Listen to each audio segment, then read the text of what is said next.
சோனா குருவி, சாகர் புறா, ரீட்டா கிளி இவங்க 3 பேரும் நண்பர்கள். இவங்க 3 பேரும் உணவு தேட எப்பவுமே ஒன்னாதான் போவாங்க. எல்லா விஷயத்திலயும் இவங்க 3 பேரும் ஒன்னா கலந்து பேசினதுக்கு அப்புறம் தான் ஒரு முடிவு எடுப்பாங்க.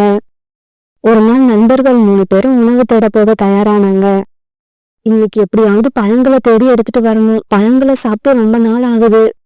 சோனா, இந்த சீசன்ல நம்ம காட்டுல எங்கேயுமே பழங்கள் கிடையாது. பழங்களை சாப்பிடணும்னா நம்ம வசந்த காலம் வர வரைக்கும் பொறுமையா தான் இருக்கணும்.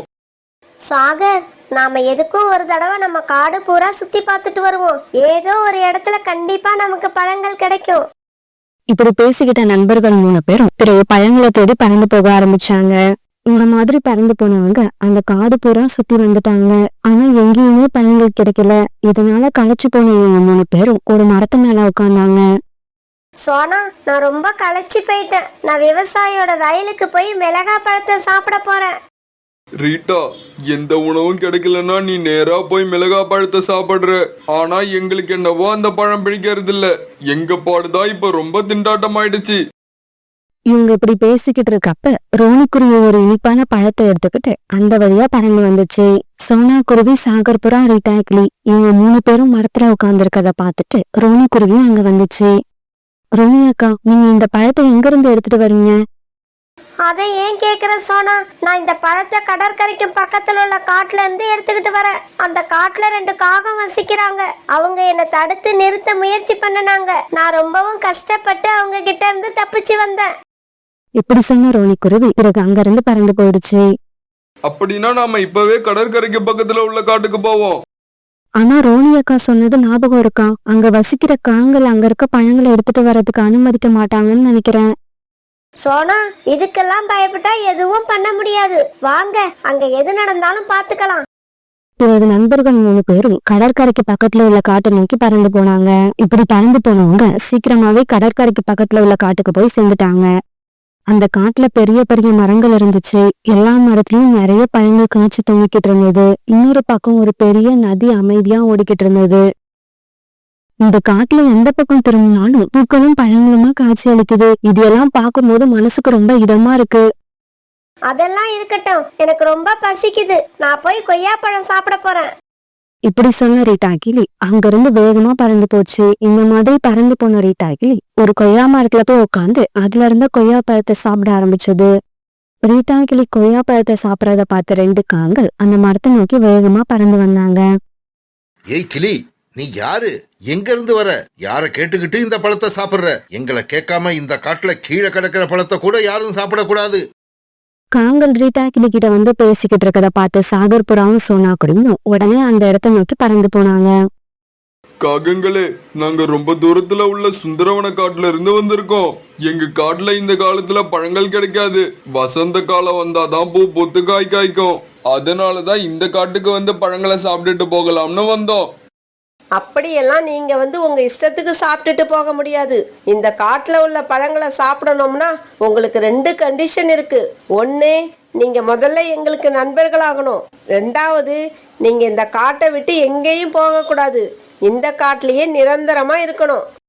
காகமே, நாங்க எல்லார்கிட்டயும் நண்பர்களா இருக்கதா ஆசைப்படுவோம். அதே மாதிரி உங்ககிட்டயும் நண்பர்களா இருக்கிறோம். அதுல எந்த பிரச்சனையும் இல்ல.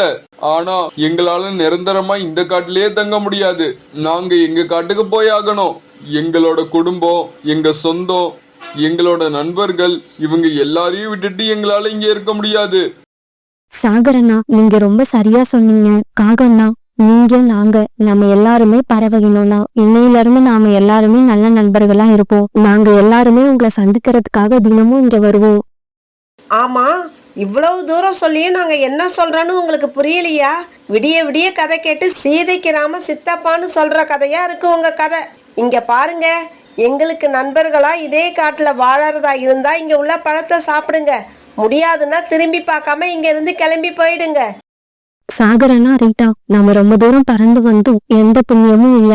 இதுக்கு மேல நாம இந்த காட்டுல இருக்க தேவையில்லை. வாங்க நம்ம காட்டுக்கு கிளம்புவோம். இன்னும் கொஞ்ச நாள்ல நம்ம காட்டுல வசந்த காலம் வரும். நாமளும் பழம் சாப்பிடலாம். இப்ப நம்ம காட்டுல நமக்காக தானியங்கள் காத்துக்கிட்டு இருக்கு. வாங்க போவோம். பிறகு நண்பர்கள் 3 பேரும் கடற்கரைக்கும் பக்கத்துல இருந்த காட்டை விட்டு கிளம்பி தங்களோட காட்டுக்கு பறக்க ஆரம்பிச்சாங்க. இவங்க 3 பேரும் இப்படி பறந்து வந்துகிட்டு இருக்கும்போது ரீட்டா கிளி ஒரு மரத்துல உட்காந்துச்சு. இத பார்த்து சாகர் புறாவும் சோனா குருவியும் அங்க போனாங்க. ரீட்டா, என்னாச்சு? பறந்து வந்தது ரொம்ப களைப்பா இருக்கா என்ன? இல்ல இல்ல, நீங்க 2 பேரும் நம்ம காட்டுக்கு போங்க. நான் கடற்கரைக்கும் பக்கத்துல உள்ள காட்டுக்கு போறதா முடிவு பண்ணிட்டேன். ரீட்டா கிளி சொன்னதை கேட்டுட்டு சாகர் புறாவும் சோனா குருவியும் அதிர்ச்சியானாங்க. ரீட்டா, கொஞ்சம் பழங்களுக்காக நீ எங்களை எல்லாம் விட்டு அங்க போறியா? ரீட்டா, எங்களோட நட்பை விட உனக்கு அந்த காகத்தோட நட்பு பெருசா போயிடுச்சா? இங்க பாருங்க, இருக்க இடம், சாப்பிட பழம் இதெல்லாம் கிடைக்கிறப்ப நான் எதுக்காக இந்த காட்டுல இருந்து கஷ்டப்படணும்? என்னை பொறுத்த வரைக்கும் நம்ம காட்டுல இருக்கிறத விட அங்க போறதுதான் புத்திசாலித்தனம்னு நினைக்கிறேன். என்னோட கருத்து பிடிச்சிருந்தா நீங்களும் என் கூட வாங்க, இல்லைன்னா என்னை என் வழியில போக விடுங்க. இப்படி சொன்ன ரீட்டா கிளி அங்கிருந்து கடற்கரைக்கு பக்கத்துல உள்ள காட்டை நோக்கி பறந்து போயிடுச்சு.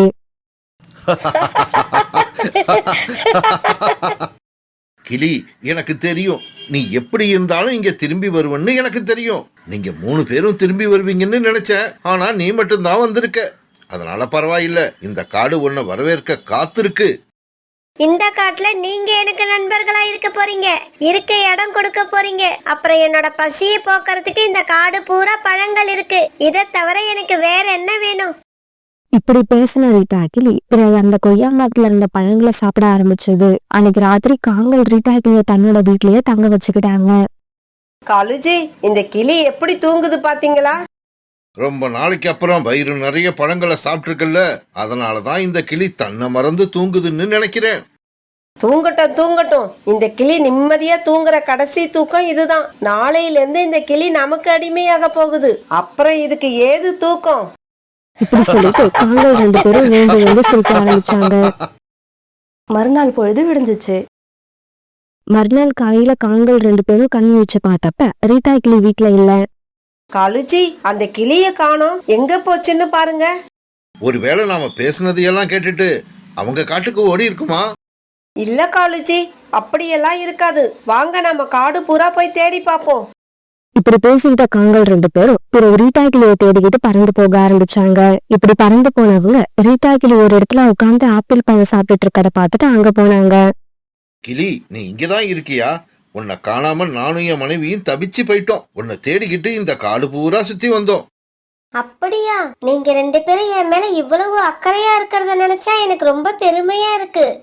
நீ பெருமைப்படுறது இருக்கட்டும், முதல்ல உன்னோட காலை கொஞ்சம் காட்டு. காட்டுக்கு வரவங்களுக்கு நாங்க இப்படிதான் மரியாதை செய்வோம். பிறகு ரீட்டா கிளி தன்னோட காலை காட்ட கோரிக்காக ஒரு கயித்தை எடுத்து அது காலை கட்டி போட்டுடுச்சு. எதுக்காக என்னோட காலை கட்டி போடுறீங்க? அதை அவுத்து விடுங்க. இங்க பாரு ரீட்டா, நீ என்னதான் சத்தம் போட்டாலும் உனக்கு உதவிக்கு இங்க யாரும் வரமாட்டாங்க. இதுக்கப்புறம் இந்த காட்டுல உள்ள எல்லா மரங்களுக்கும் தண்ணி ஊத்த வேண்டிய வேலை, இந்த காட்டை சுத்தம் பண்ற வேலை, இது எல்லாமே உன்னோட வேலைதான். உன்னோட வேலையை நீ ஒழுங்கா பாக்குற வரைக்கும் இங்க உயிரோட இருக்கலாம். இல்லன்னா கழுத்தை முறிச்சு கடல்ல போட்டுருவோம், ஜாக்கிரத. பிறகு ரீட்டா கிளி அழுதுகிட்டே காங்கள் சொன்ன எல்லா வேலையையும் பார்க்க ஆரம்பிச்சது. நான் என்னோட நண்பர்கள் பேச்சு கேட்காம இந்த காகங்களோட காட்டுக்கு வந்தது எவ்வளவு பெரிய தப்புன்னு எனக்கு இப்பதான் புரியுது. இப்படி அழுதுகிட்டே ரீட்டா கிளி மதியானம் வரைக்கும் வேலை செஞ்சுக்கிட்டே இருந்தது. இந்த சமயத்துல அங்க வந்த கோரிக்காக ஒரு அழுகி போன பழத்தை ரீட்டா கிளி கிட்ட கொடுத்துச்சு. இங்க பாரு கிளி, இந்த மரத்துல உள்ள பழத்தை எல்லாம் நீ பறிச்சு சாப்பிடக்கூடாது. நாங்க கொண்டு வந்து கொடுக்கற பழத்தை மட்டும்தான் நீ சாப்பிடணும். ஏன்னா இங்க இருக்கிற பழங்கள் எல்லாத்தையும் நாங்க தூரமா உள்ள காட்டுக்கு ஏற்றுமதி பண்ண போறோம். எங்களுக்கு தெரியாம இங்க உள்ள பழத்தை நீ சாப்பிடணும்னு நினைச்ச உயிரோடவே இருக்க மாட்ட. இல்ல இல்ல, நான் சாப்பிட மாட்டேன். நீங்க கொண்டு வந்து கொடுக்கற பழத்தை மட்டும்தான் சாப்பிடுவேன். இப்படியே சில நாட்கள் நகர்ந்துச்சு. இப்ப சுந்தரவன காட்டுல வசந்த காலம் வந்துருச்சு. அதனால அங்க உள்ள பறவைகள் எல்லாம் பழங்களை சாப்பிட்டு ரொம்ப சந்தோஷமா இருந்தாங்க. இந்த சமயத்துல சோனா குருவிக்கு ரீட்டா கிளியோட நினப்பு வந்துருச்சு. ரீட்டா கிளியோட நினப்பு வந்த உடனே சோனா குருவியோட கண்ல இருந்து கண்ணீர் வந்துச்சு. சோனா, என்னாச்சு? ஏன் இப்ப அழுவுற? நம்ம காட்டுல இப்ப வசந்த காலம் வந்துருச்சு. நாம இப்ப சந்தோஷமா இருக்க வேண்டிய நேரம். சாகர் அண்ணா, இப்ப நம்ம கூட ரீட்டா கிளியும் இருந்தா எவ்வளவு சந்தோஷமா இருக்கும். சோனா, நாம தேவையில்லைன்னு வேற காட்டுக்கு ஓடி போன ரீட்டா கிளிய பத்தி நினைச்சு அழுவுறது முட்டாள்தனம். சாகர் அண்ணா, ரீட்டா கிளி இப்ப அந்த காட்டுல என்ன நிலைமையில இருக்குன்னு தெரியல. ஒரு தடவை போய் அதை பார்த்துட்டு வருவோம். அது சந்தோஷமா இருந்தா நமக்கு எந்த பிரச்சனையும் இல்ல. உடனே திரும்பி வந்துருவோம். சோனா குருவியும் சாகர் புறாவும் கடற்கரைக்கும் பக்கத்துல உள்ள காட்டை நோக்கி பறந்து போனாங்க. இப்படி ரொம்ப நேரம் பறந்து போனதுக்கு அப்புறம் கடற்கரைக்கு பக்கத்துல உள்ள காட்டுக்கு வந்து சேர்ந்துட்டாங்க. இங்க பாரு கிளி, நீ வந்த புதுசுல ஒழுங்கா வேலை செஞ்சுக்கிட்டு இருந்த. வர வர நீ சோம்பேறி ஆயிட்ட. பழையபடி நீ ஒழுங்கா வேலை செய்யலன்னா இந்த குச்சாலிய உன்னை அடிச்சு கொன்னுடுவேன். கோரிக்காவை இப்படி ரீட்டாக்கிளிய மிரட்டிக்கிட்டு இருக்காத ஒரு மரத்து மேல உட்கார்ந்து அந்த சோனா குருவியும் சாகர் புறாவும் பாத்துட்டாங்க. இப்படி கொஞ்ச நேரம் ரீட்டாக்கிளிய மிரட்டிக்கிட்டே இருந்த கோரிக்காவும் பிறகு அங்கிருந்து பறந்து போச்சு. கோரிக்காக இப்படி போன உடனே சோனா குருவியும் சாகர் புறாவும் ரீட்டாக்கிளி கிட்ட வந்தாங்க. இவங்க 2 பேரையும் பார்த்த உடனே ரீட்டாக்கிளி அழ ஆரம்பிச்சது. நண்பர்களே, என்னை காப்பாத்துங்க, என்னை காப்பாத்துங்க. நான் உங்க பேச்ச கேட்காம பெரிய ஆபத்துல மாட்டிக்கிட்டேன். என்னால அடி தாங்க முடியல. நான் இன்னும் கொஞ்ச நாள் இவங்க கிட்ட இருந்தேன்னா இறந்தே போயிடுவேன். ரீட்டா, சத்தம் போடாம இரு. உன்னை இந்த நிலைமையில பார்த்ததுக்கு அப்புறம் நாங்க இப்படியே விட்டுட்டு போக மாட்டோம். உன்னை கண்டிப்பா கூப்பிட்டுட்டு தான் போவோம். பிறகு சாகர் புறா ரீட்டாக்கிளிய கட்டி இருந்த கழுத்தை அவுத்து விட்டுச்சு. இப்ப சோனா குருவி, சாகர் புறா, ரீட்டாக்கிளி இவங்க 3 பேரும் சுந்தரவன காட்டை நோக்கி பறந்து போயிட்டு இருந்தாங்க. பிறகு சீக்கிரமாவே சுந்தரவன காட்டுக்கு இவங்க 3 பேரும் வந்து சேர்ந்துட்டாங்க. சோனா, சாகர், உங்க 2 பேரையும் பார்க்கவே எனக்கு வெக்கமா இருக்கு. அந்த காட்டுக்கு போன முதல் நாள்ல இருந்தே அந்த காங்கள் என்ன கட்டி போட்டு வேலை வாங்கினாங்க. ரீட்டா, அறிமுகம் இல்லாதவங்களை நம்பி அவசரப்பட்டு போற எல்லாருக்குமே உன்னோட நிலைமை தான் வரும். சரி ரீட்டா, உங்க பழசையெல்லாம் மறந்துரு. இப்ப நம்ம காட்டுக்கு வசந்த காலம் வந்துருச்சு. நாம நினைச்ச மாதிரி நம்ம காடு பூரா பழங்கள் காய்ச்சி தொங்குது. வா, நம்ம எல்லாரும் சேர்ந்து இந்த பழங்களை சாப்பிடுவோம். நாம எல்லாரும் ஒன்னா சேர்ந்து இந்த பழங்களை சாப்பிட்டு ரொம்ப நாள் ஆகுது. பிறகு நண்பர்கள் 3 பேரும் அங்க உள்ள பழங்களை சாப்பிட்டு ரொம்பவும் மகிழ்ச்சியா இருந்தாங்க. தன்னோட வீட்டை விட்டு காட்டை சுத்தி பார்க்க கிளம்பின ஜக்கு இப்ப வீட்டை விட்டு ரொம்ப தூரம் பறந்து வந்துட்டான். இப்படி ரொம்பவும் உற்சாகமா பறந்து வந்துகிட்டு இருந்த ஜக்கு தன்னோட காட்டுக்கும் பக்கத்துல இருக்கிற வேற ஒரு காட்டுக்கு வந்து சேர்ந்துட்டான். ஐயையோ, நாம பக்கத்து காட்டுக்கே வந்து சேர்ந்துட்டோம். சீக்கிரமா வீட்டுக்கு போகணும், இல்லன்னா அம்மா திட்டுவாங்க. ஜக்கு இப்படி யோசிச்சுக்கிட்டு இருக்கும்போது மழை பெய்ய ஆரம்பிச்சிருச்சு. உடனே ஜக்கு அங்கிருந்து பறந்து போய் ஒரு பெரிய மரத்துக்கடியில உட்காந்துட்டான். சை, இந்த சமயம் பார்த்து மழை பெய்ய ஆரம்பிச்சிடுச்சு. இல்லைன்னா நான் வீட்டுக்கு திரும்பி போயிருப்பேன். என் கூட யாராவது வந்திருந்தா நல்லா இருந்திருக்கும். இப்ப நான் தனியா வந்து மாட்டிக்கிட்டேன். தன்னோட காட்டை விட்டு பக்கத்து காட்டுக்கு வந்து சேர்ந்த பயத்துல ஜக்கு இப்படி தனக்கு தானே புலம்பிக்கிட்டு உட்காந்துருந்தான். ஜக்கு இப்படி தனியா உட்காந்து புலம்பிக்கிட்டு இருக்காது தன்னோட வீட்டு ஜன்னல்ல உட்காந்து மழைய வேடிக்கை பார்த்துக்கிட்டு இருந்த குக்கு கவனிச்சுட்டான். பியூட்டி, இங்க வந்து பாரு. ஒரு சின்ன காகம் மழையில நனைஞ்சுக்கிட்டு இந்த வேப்ப மரத்தடியில தனியா உட்கார்ந்துருக்கு. குக்கு இப்படி சொல்ல உடனே பியூட்டியும் தாவி போய் ஜன்னல்ல உட்காந்து மழையில நனைஞ்சுக்கிட்டு இருந்த ஜக்குவை பார்த்துச்சு. பாவம் அந்த காகம் வழி தவறி இந்த பக்கம் வந்துருச்சுன்னு நினைக்கிறேன். நாம போய் அந்த காகத்துக்கு ஏதாவது உதவி செஞ்சாகணும். இப்படி பேசிக்கிட்ட குக்கும் பியூட்டியும் உடனே கிச்சன்ல வேலை செஞ்சுக்கிட்டு இருந்த அம்மா கிட்ட போனாங்க. அம்மா, அம்மா, நம்ம வீட்டுக்கும் பக்கத்துல இருக்கிற வேப்ப மரத்தடியில ஒரு சின்ன காகம் ஒண்ணு மழையில நனைஞ்சுக்கிட்டு உட்கார்ந்துருக்கு. அத பார்க்க பாவமா இருக்கு. அம்மா, நீங்க அனுமதி கொடுத்தீங்கன்னா அந்த குட்டி காகத்தை நாங்க நம்ம வீட்டுக்கு அழைச்சிக்கிட்டு வருவோம். அப்படியா? சீக்கிரமா போய் அந்த காகத்தை வீட்டுக்கு அழைச்சிட்டு வாங்க. மழையில நனைஞ்சா காய்ச்சல் வந்தாலும் வந்துடும். உடனே குக்கும் பியூட்டியும் ஜக்குவை கூப்பிட பறந்து போனாங்க. நீ யாரு? எதுக்காக இங்க வந்து உட்கார்ந்துருக்க? என் பேரு ஜக்கு. பக்கத்து காட்டுல இருந்து வேடிக்கை பார்த்துக்கிட்டே பறந்து வந்தேன்னா தெரியாம இந்த காட்டுக்கு வந்து சேர்ந்துட்டேன். இங்க பாரு, என் பேரு பியூட்டி. இவன் என்னோட தம்பி குக்கு. எங்க அம்மா உன்னை எங்க வீட்டுக்கு அழைச்சிக்கிட்டு வர சொன்னாங்க. நீ எங்க வீட்டுக்கு வா. மழை விட்டதும் உங்க வீட்டுக்கு போகலாம். பியூட்டி இப்படி சொன்னதும் ஜக்கு சந்தோஷமாயிட்டான். பிறகு பியூட்டி சொன்ன மாதிரி சோனா குருவியோட வீட்டுக்கு வந்துட்டான். அம்மா, நீ ஏன் இப்படி மழையில நனைஞ்சுக்கிட்டு வெளியில உட்காந்துருந்த? இப்படி எதிர்பாராத மழை வந்துருச்சுன்னா யார்கிட்டயாவது உதவி கேட்டு அவங்க வீட்டுக்கு போகணும். ஆண்டி, இந்த காட்டுல எனக்கு யாருமே தெரிஞ்சவங்க கிடையாது. அதனாலதான் எங்க போறதுன்னு தெரியாம அந்த மரத்தடியில உட்காந்துருந்தேன்.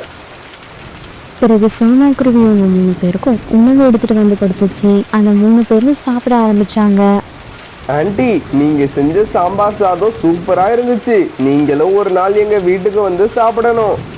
கண்டிப்பா என்னைக்காவது ஒரு நாள் நாங்களும் உங்க வீட்டுக்கு வந்து உங்க அம்மா செஞ்ச சாம்பார் சாதத்தை சாப்பிட்டு பாக்குறோம்.